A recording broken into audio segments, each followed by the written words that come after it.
से हमारे चैनल में आपका स्वागत है। तो आज एक नई डरावनी कहानी को सुनने जा रहे हैं। तो शुरू करते हैं आज की डरावनी कहानी। ये बात उस वक्त की है जब मैं अपने दोस्तों के साथ कर्नाटक के एक जिला घूमने गया था। वहाँ से हमारे हॉस्टल पहुँचने के लिए रात के 11 बजे कार में अपने 3 दोस्तों के साथ में रास्ते पर निकल रहा था और मैं ही कार ड्राइव कर रहा था। अचानक वहाँ किसी रास्ते पर मुझसे पीछे बस ड्राइवर बार बार हॉर्न मार रहा था। जब मुझे कुछ समझ में नहीं आया तब वह बस से ही हमें गाड़ी रोकने को कहते हुए चिल्ला रहा था। तो मेरे दोस्त ने कहा, पीछे सारी गाड़ी रुकी हुई हैं तो हम भी गाड़ी रोक ही लेते हैं। जब मैं खुद पीछे मुड़ा तब मैंने देखा कि सारी गाड़ी, रिक्शा, बाइक, सारी गाड़ियाँ एक जगह पर रुकी हुई है। मैं हैरान रह गया, सोचने लगा कि ये सारी गाड़ियाँ आगे बढ़ने की बजाय रुकी क्यों थी।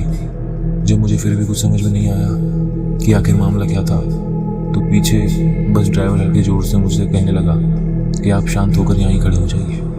मुझे समझ में नहीं आ रहा था कि आगे तो कुछ नहीं है, ना ही वहाँ पर कोई पहाड़ी इलाका था और ना ही वहाँ पर कोई बड़ा सा पत्थर गिरा हुआ था।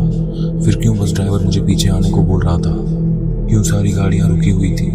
लेकिन सारी गाड़ियों को खड़ा देखकर मेरा मन अजीब सी तरह से घबराहट में था। अचानक सब लोग शांत हो गए। न ड्राइवर ने मुझे फिर आवाज़ दी, न किसी और लोग ने मुझसे कुछ बोला। जब मैंने घड़ी देखी तब ठीक 11 बज रहे थे कि अचानक मेरे कानों में कुछ अजीब सी भयानक सी आवाज़ सुनाई दी।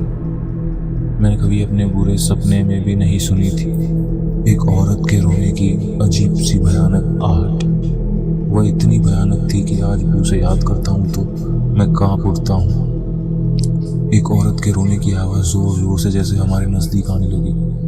तब तक मैं भूत प्रेत आत्माओं पर यकीन नहीं करता था, लेकिन मेरी नज़रों के सामने जो हुआ उसने मुझे चौंका दिया।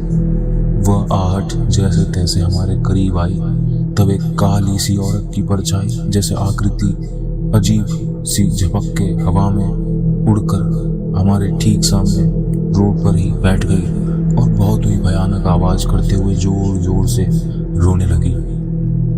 मैं और मेरे दोस्त उसे काफ़ी नज़दीक से देखा था।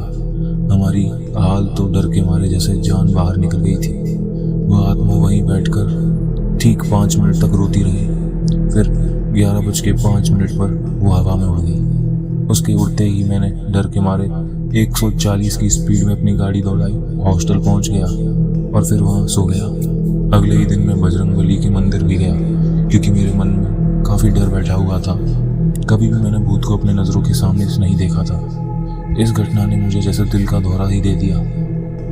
लेकिन फिर भी जितना भी डर लगे, वो आखिर क्या था जानने की जिज्ञासा मन में हमेशा रहती थी और इसी जिज्ञासा से मैं वापस उसी जगह पर गया। क्या लोग वहाँ पर जो लोग थे वो जानते थे कि वो आकृति आने वाली है? क्योंकि उन्होंने ही मुझे वहाँ पर रुकने के लिए कहा था। तो मैंने वहीं पर जाकर एक आदमी से पूछ लिया, ये सब क्या है? तो उस आदमी ने बताया, सर उस जगह एक माँ और बेटी का ऑन स्पॉट एक्सीडेंट होकर वो दोनों मारी गई थी। उसके बाद हर रात वह आकृति 11 बजे आकर ठीक 5 मिनट बैठकर रोती है, फिर हवा में 11:05 में उड़ जाती है। तब हम सब गाड़ी रोकते हैं। जिन्हें नहीं पता उन्हें गाड़ी रोकने को कहते हैं। पहले दिन मुझे भी डर के मारे बुखार हो गई थी, लेकिन अब कॉमन हो गया है सर।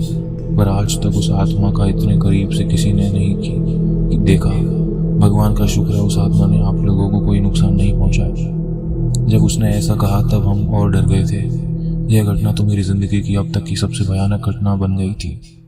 आज भी उस रास्ते में गाड़ियाँ 11 से 11:05 तक रुकती हैं। काफ़ी अजीब है ना? काश आप कभी भी उस रास्ते से ना गुजरें और वैसा भयानक अनुभव आपको ना हो। तो ये थी आज की कहानी। ऐसी और कहानी के लिए हमारे चैनल को सब्सक्राइब करें। Thank you.